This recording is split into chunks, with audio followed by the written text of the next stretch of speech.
These stories are inspired by the actual case files of the Office of Scientific Investigation and Research.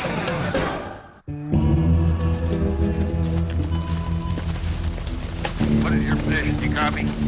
Yes, sir. Yes, sir, I copy. We are 5 clicks inside the park. Any luck? No sign of them yet. Keep you posted. We'll advise. Over. Corporal?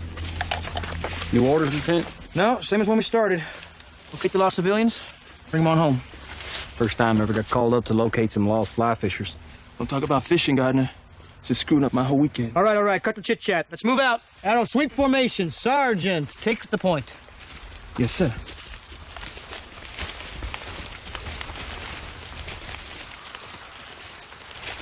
You know what's weird? No, what is weird, Corporal?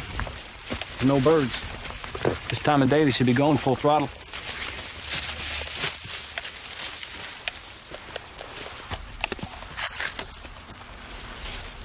Don't look like fishing tackle to me. Lieutenant, over here. We'll cover this perimeter. Hey, gentlemen, spread out.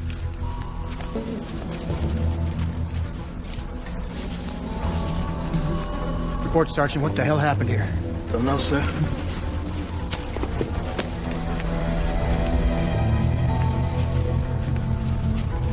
Looks like they were attacked by some kind of animal.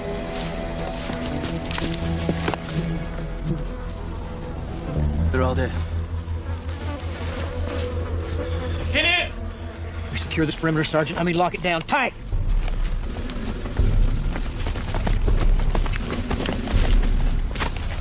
Hold on now, mister.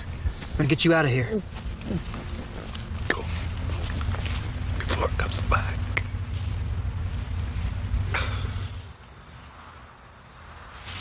Lieutenant, whatever did this is gonna be...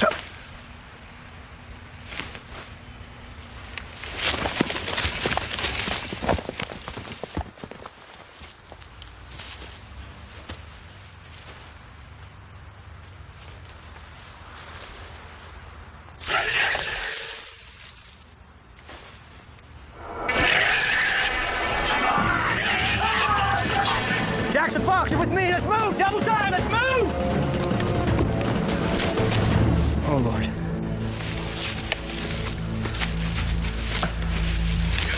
Lieutenant. I'm sorry. Just take it easy.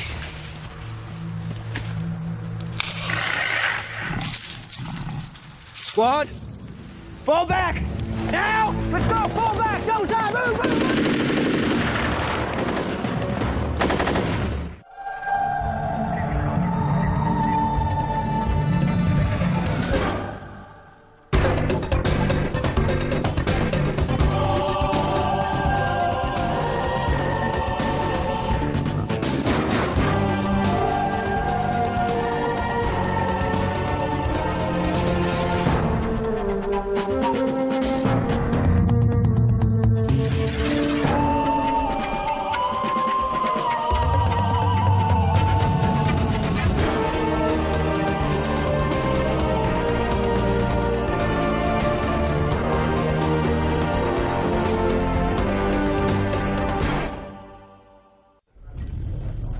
One of the joys of living on this planet is to watch shooting stars streak across our heavens, meteorites from the depths of space burning up in our atmosphere. Some have collided with Earth and caused massive destruction. There are those who believe a giant meteor contributed to the Ice Age and the extinction of the dinosaurs. As the OSIR investigated the horrifying deaths of a NASA scientific team, they had to determine if the meteorite in this case had brought with it an unwanted hitchhiker. Yes, sir. It's the same story here. We got 5 victims, all dead. Status? We've begun evacuation of the entire park. Move it, Lieutenant. You copy? Sir, I am aware of the threat. I lost one of my men up on that ridge last night. Well, help is on the way. And what's the ETA on this team of specialists? You know your orders. Oh, I understand, sir. They are to have full authority. Oh, yes. I will liaise with them as soon as they get here. Whiskey out. Lima Tango. Out. Come on, Lieutenant. Those NASA guys up there were not fly fishing any more than these folks were.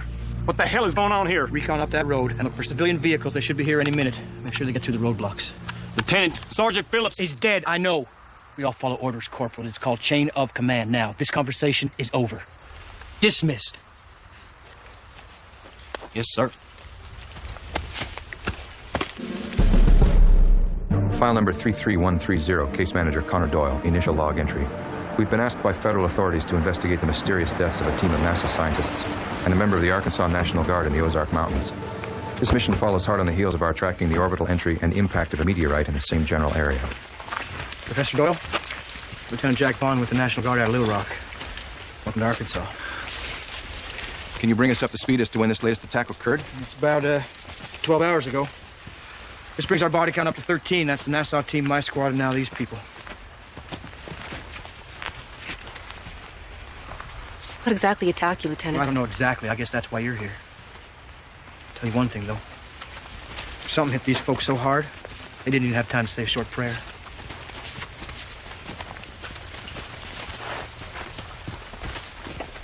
The NASA team that was in the area first, what was their mission? Inspection of the meteorite, data collection, trajectory match. Seems like light duty for NASA. Let's just say that this particular meteorite has government intelligence watching us closely. According to military sources, Lieutenant Vaughn was under strict orders not to tell his men what they were looking for.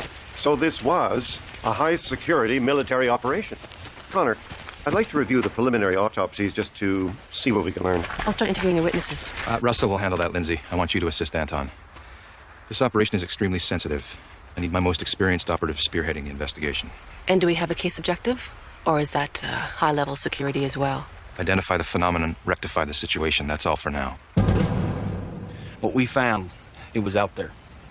Something tore those people to pieces. They killed Phillips in like 3 seconds. Took him down like a rag doll. You know, I saw action in the Gulf and in Bosnia, but this was brutal. I never even really saw what took Phillips out, but I saw him die. He was a friend of mine.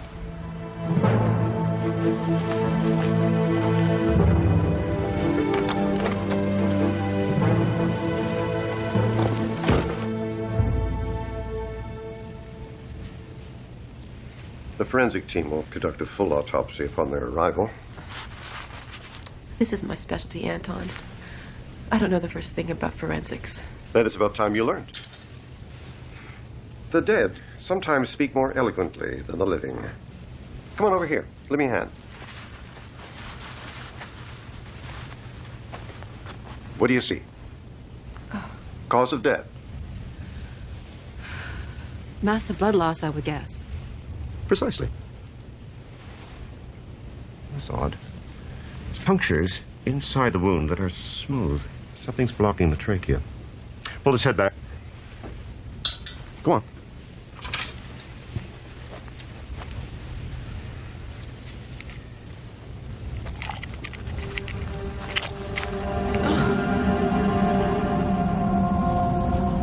What on earth is it? Well, it's something organic. But as to what it is, Dr. Cooper will have to analyze it.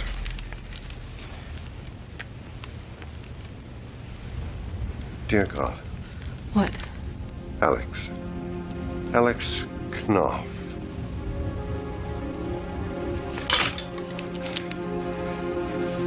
I met him at a symposium on genetic botany in London last year. His specialty is xenobiology. Unknown life forms. Doyle, go ahead. Seems that NASA was out there looking for something a little livelier than a meteor. They had a team of geneticists with them. I see. Anything else? Air Force Space Command and NORAD both confirmed tracking the meteor's entry. But I think they're being a little too quiet about NASA's involvement. Anything from the autopsies? We pulled something from inside one of the neck wounds. It's definitely organic. We're going to go back to the lab to run an analysis. Copy that. Maintain contact. We're closing in on the impact site. Doyle out.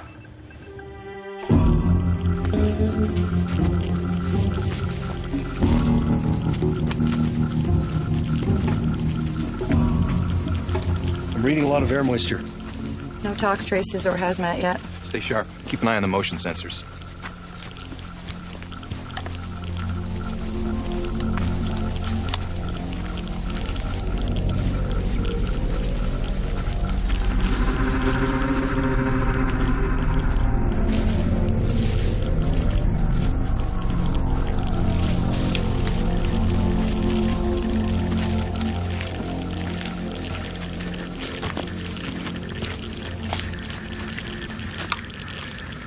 arrived at point of impact. Expedite the scans, Peter. This place isn't secure. Copy that. It feels like a different planet.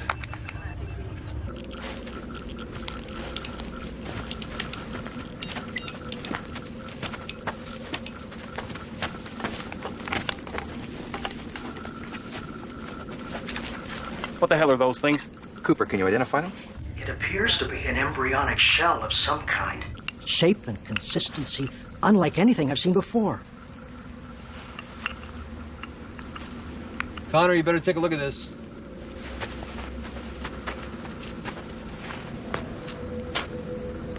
These must be the eggs themselves. You picking all this up? Loud and clear, Peter. I got a bad feeling about this. We'll need a sample.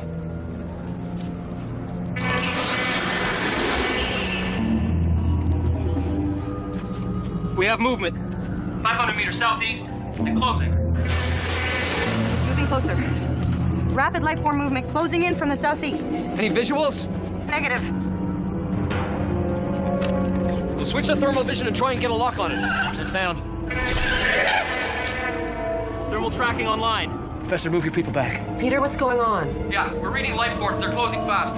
We're trying to get a lock on thermal. This is Doyle. Prepare to move back on my command. Just give him a few more seconds, Connor. Hold your positions. Whoa! What was that? What's happening?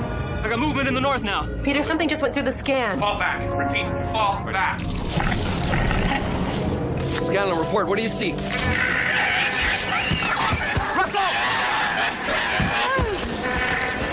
Russell, scan.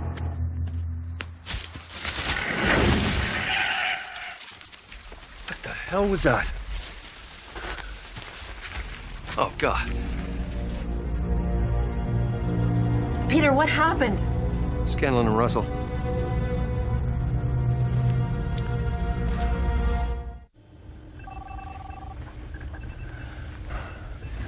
Peter, there was nothing you could do. It wasn't your mistake. It was mine. We have a job to do. Scanlon and Russell knew that. Now let's get back to work. Lindsay, I want you to analyze the on-site footage and prepare a report. We need to know what happened out there. Okay, back it up. Back it up. And now, freeze that. That's it. Whatever it is. That appears to be some kind of barb left behind after the physical attack. Perhaps a feeder tube? And it's related to this embryo. It seems likely. It's composed of the same organic matter common to heterotroph parasites. An insect egg. Oh, well, I don't know that I'm ready to make that conclusion yet. What the hell hit us out there? I really don't know. You got anything from the psych assessments? Some post-traumatic stress, typical across-the-board disorders, nothing unusual. Maybe you can pry some more details from the witnesses. Start with Peter. Put him under.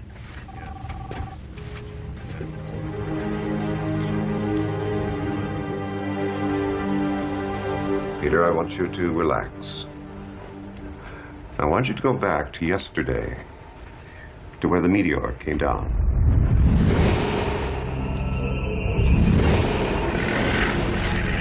Don't worry about me. Sorry. Now I want you to freeze the image of that creature in your mind. You're safe. And I want you to describe to me exactly what you see in the most specific detail. Insect. Wingless. Connor, you better come look at this. Obvious exoskeleton. I've been detecting rhythmic vibrations coming from within the embryo. The surface tension and interior temperature rising as well. What's happening to it? I don't know. Life form readings are increasing. Is it hatching? I really don't know. It's hard to say with an unknown life form.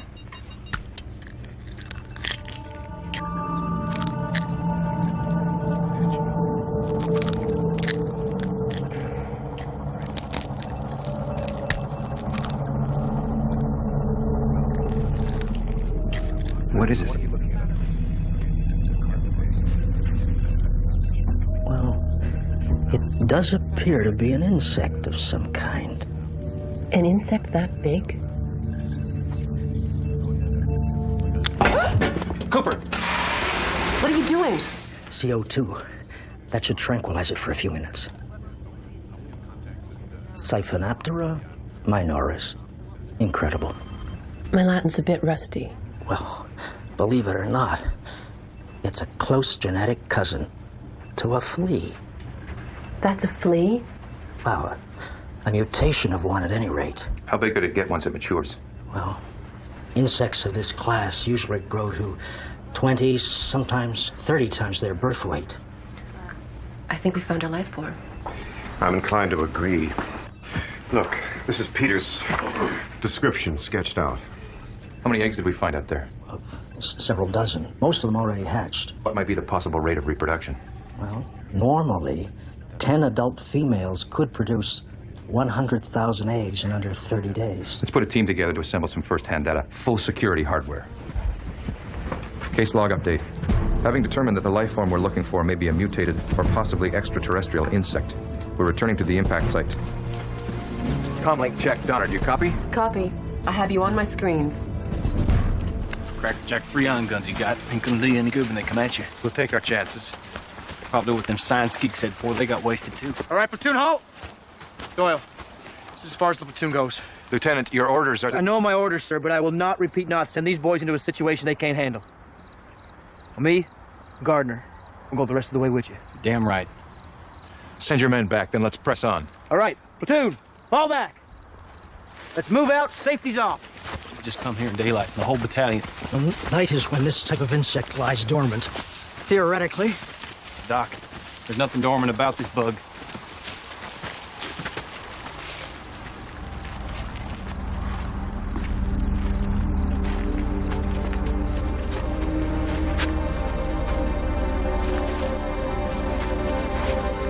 Cover this side. Donner, are you getting this? Affirmative. You guys had better see this.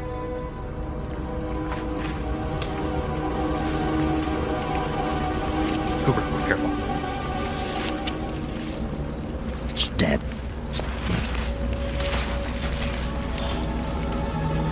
Look at the size of the epipharynx. Incredibly efficient. Donner, are you getting this too? Affirmative. That's a nasty piece of work. What killed it? Possibly its mate, which would mean that more reproduction is underway. Leave it. Everyone fall back. Cooper, do you want to end up like Scanlon and Russell? Move! Go, go, go!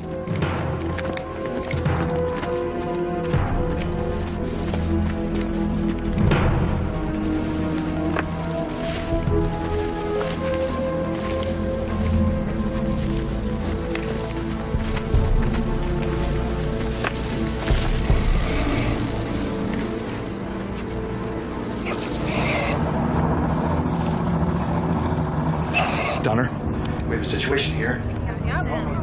Nobody move.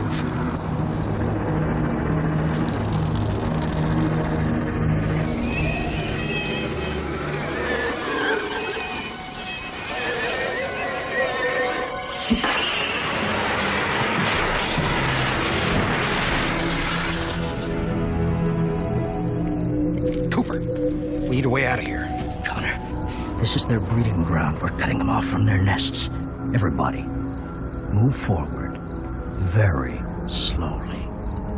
Yeah, sure, no problem.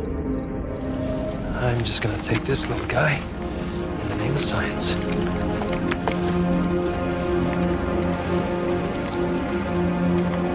Final case log entry. After discovering the magnitude of the infestation, the authorities have ordered the termination of the life form encountered. The region has been evacuated. Widespread airstrikes have been implemented.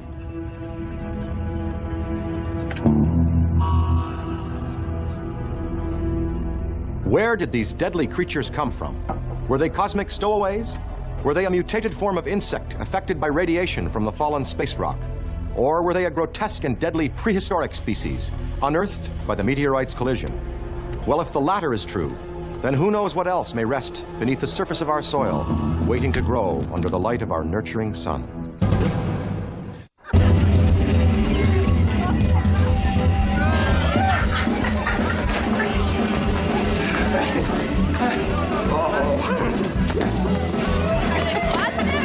I think it's all right. It's just some of the cases are broken. That's all. Evening, fellas. Hey, Kenny, man. What are you music.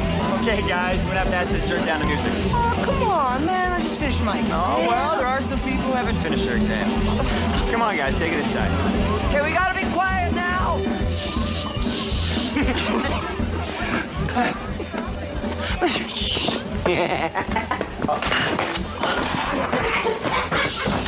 Finally. Listen, what did you get for the last question in Chapter 7? If I tell you this time, are you going to remember it? You asked me the same question 4 hours ago. God, I hate quantum mechanics. No, I hate all physics. Well, after tomorrow, you won't have to think about it. Until next year. I gotta get some caffeine.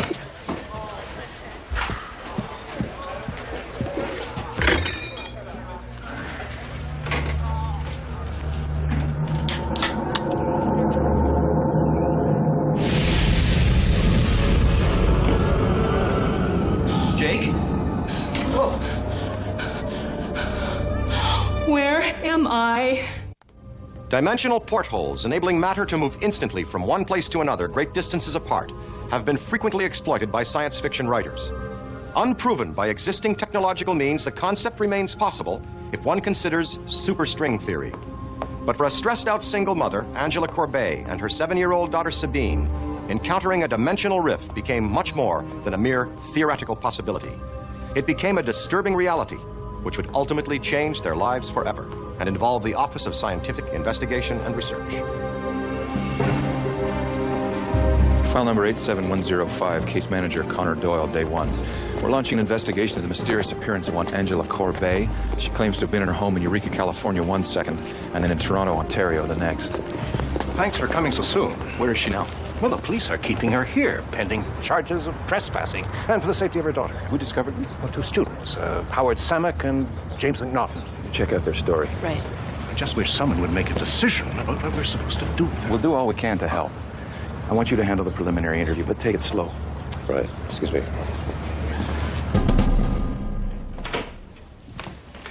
Well, this must be Angela and Sabine. You another shrink? I am. I'm Dr. Anton Hendricks. I'm here to help. I already told the cops everything. And they don't believe you.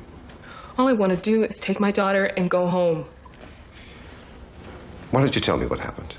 Look, I was at home with Sabine 1 minute, and the next I'm here in another city under arrest, and they're charging me with trespassing. Is that what you were doing? I was making supper at home, and then a doorway, and I don't know. We had to charge her with trespassing. I mean, we asked her to move along peacefully. She was extremely resistant. Couldn't calm her down. She finally said her name was Angela Corbet from Eureka, California. She couldn't explain how she got to Toronto, how she got into the men's residence. She doesn't know, so we just took her to University Hospital, had her checked out by a psychiatrist. She presented signs of shock from psychological trauma. Paranoia bordering on hysteria at first. From my brief session with her, my opinion is she's not unstable. Whatever happened to her was very disturbing for her, even terrifying. Later, I checked with the California Department of Motor Vehicles. A woman by the name of Angela Corbet does live in Eureka, California. You figured out. Would you like to tell me the story about how you got here? Okay. Good.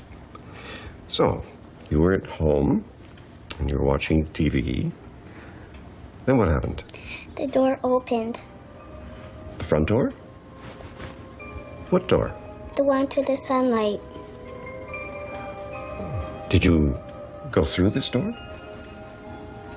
With Mommy? And then we were here.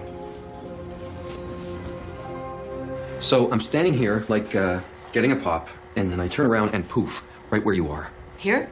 Yeah, exactly. I mean, I thought that they came in through the door. But that couldn't have happened, Howie, because I would have seen them. And how much time elapsed between the time you went over there and the time that they appeared? Like 6 seconds, max. And the door was locked. Yeah, it's like that Heisenberg uncertainty principle. Well, I don't know how much the uncertainty is really relevant here in the macroscopic world.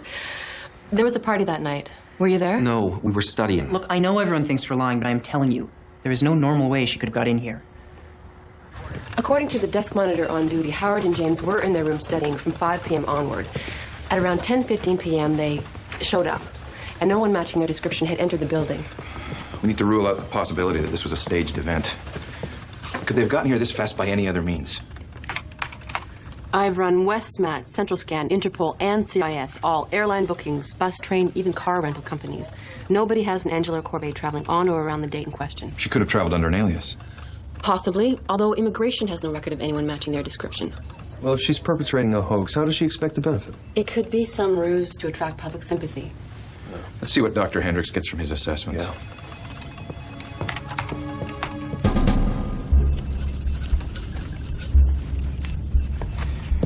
All right. All right. Are you comfortable? I guess. Okay, we're going to begin. I'm going to ask you some questions. I know they're going to seem rather obvious, but I just want you to give me the most direct answers. Is your name Angela Corbet? Yes. Do you live at 342 Lightbourne Crescent in Eureka, California? Yes. Do you have any living relatives? Just Sabine and my sister Mary. Is Mary your twin? No, she's 5 years older. What do you do for a living, Angela? I'm a secretary in an accounting firm in Eureka. Are you married? Divorced. Why is that? Because I threw him out. He was no good for me or Sabine. What does any of this have to do with how I got here? We're trying to understand you better. Please, I know you're under a great deal of stress. Dr. Hendricks, I want to take my daughter home. All of the questioning in the world isn't going to make that happen.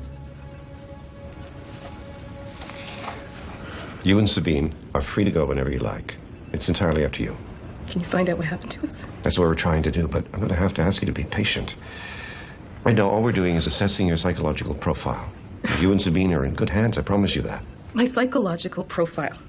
I'm tired, I'm confused, and I'm sick of being treated as though I'm a liar. I don't think you're a liar. Well, what do you think? I think that you and your daughter went through something extremely traumatic. Something that's very real to you. It was real. I'm not saying it wasn't. You both experienced an event, something that defies conventional understanding, perhaps. Now, I can help you deal with that, but you're going to have to trust me. Can you do that? I'll try my best.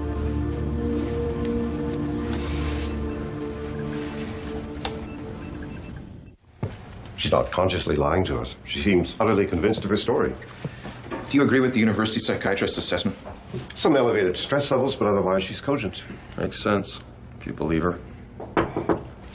That must be Donna reporting in from Eureka. Well, we've started the preliminary inspection of the Corbet house, and I've also talked to the neighbors and the subject's sister, Mary.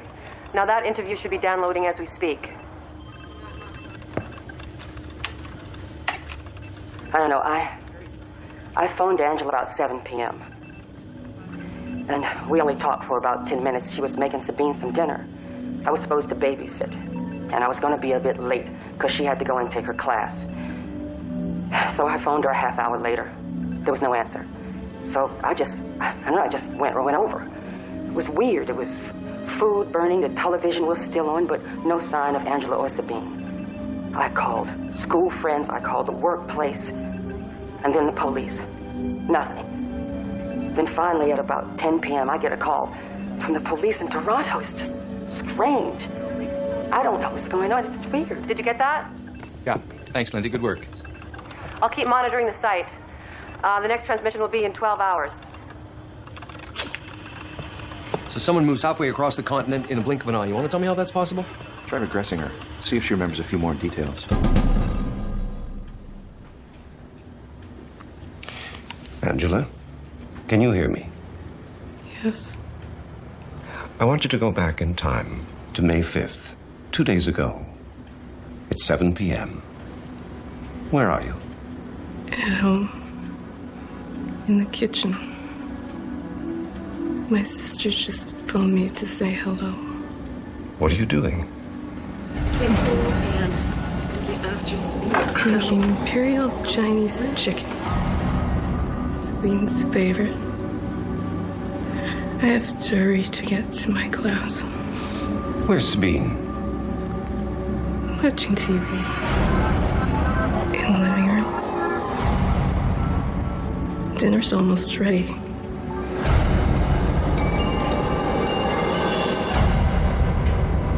A breeze. A small gust of wind. Where's the wind coming from? The living room. The light. So bright. Sabine. No, Sabine, don't! Sabine, don't! Sabine, no! What about the trespassing charges on Angela? Headquarters had them dropped to assist our investigation. That's convenient. I think the university wants this one off their books. What are your results from the environmental scan of the dormitory? We found nothing. Your conclusions from the hypnosis? I believe Angela Corbet experienced something quite traumatic. And no matter what the outcome of this investigation, this woman is going to need counseling. I don't think she understands what has happened to her any more than we do. So we're still at square one. Let's move the entire investigation to the source. Take a closer look at where this phenomenon may have initially taken place. Case file update, day 6. So far, initial environmental scans of the Corbet house have turned up normal baseline readings. We're preparing Angela and her daughter for real-time biomonitoring scans in conjunction with uninterrupted surveillance of the house. Geothermal and geomagnetic environmental scans, all negative. Nothing. Nothing. It just doesn't make sense. You know, if what she said actually happened, there'd be some residue, some traces of electromagnetic radiation, something. I know. I got something here for you, Sabine. Now, they're a little bit sticky. You know what won't hurt there? 1. Stay still, honey. Let the man do his job. 2. Here. How long will this last? Until we can determine the nature of the events you described. What exactly are you looking for? Oh, anything out of the ordinary in the environment or in your own bodies. You mean we could have caused this to happen? We can't rule that out. If it happens again, your vital signs will be recorded. They can offer us a clue as to the kinds of things that might be at work here. Yeah, but don't worry. If anything should happen, we'll be inside as soon as possible to help you and Sabine.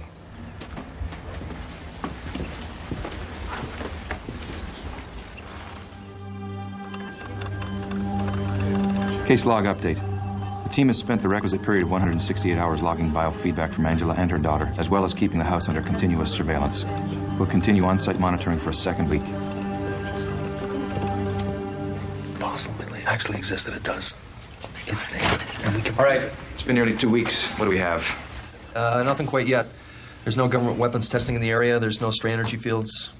What about the environmental experiments? We tried practically everything. Electrostatic fields, altering the atmospheric conditions to various extremes, hot, cold, differing the humidity levels. Still no evidence? Afraid not. All right.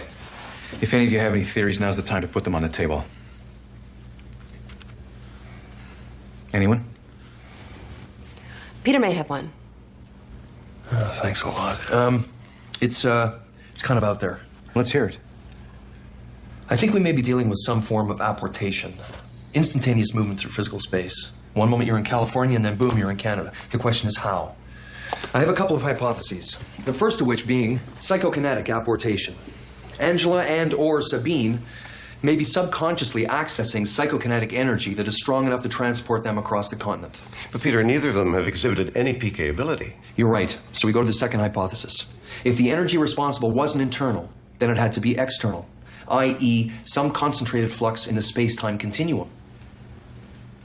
You're talking about the fabric of space being bent. That's right. A conduit forming between two distant points. A wormhole. Now, can I prove it?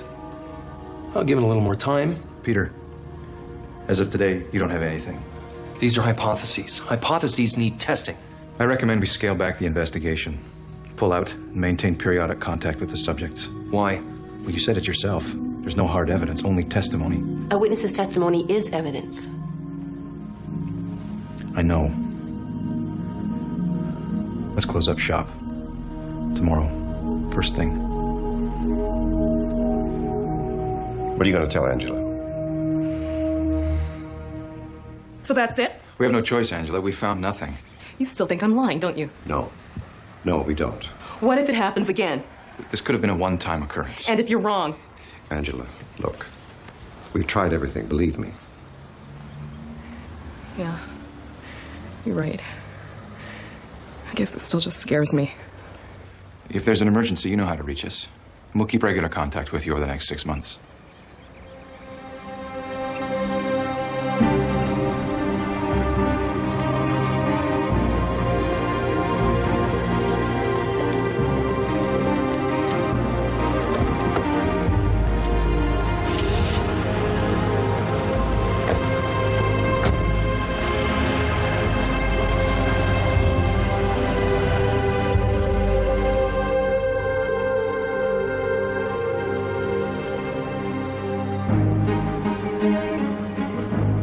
File number 87105, log supplement, case manager Connor Doyle.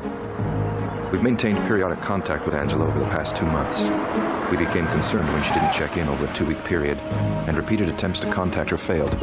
Investigator Donner was dispatched to personally re-establish contact.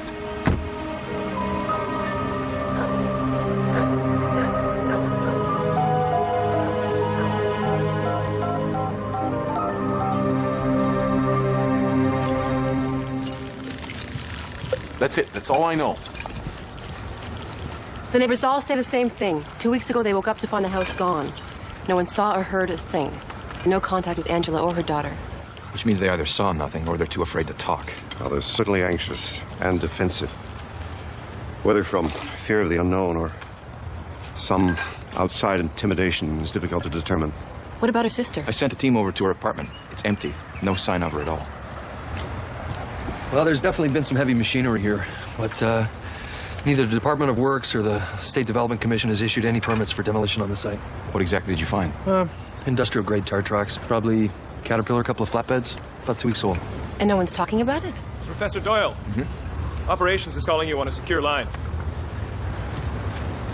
I don't know, what do you think they want? Nothing would surprise me. Doyle here. Professor Doyle, I'm responding to your request for additional research and personnel.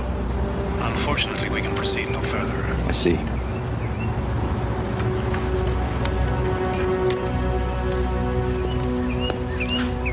Headquarters wants us to terminate the investigation. What? Why? No explanation given. Oh.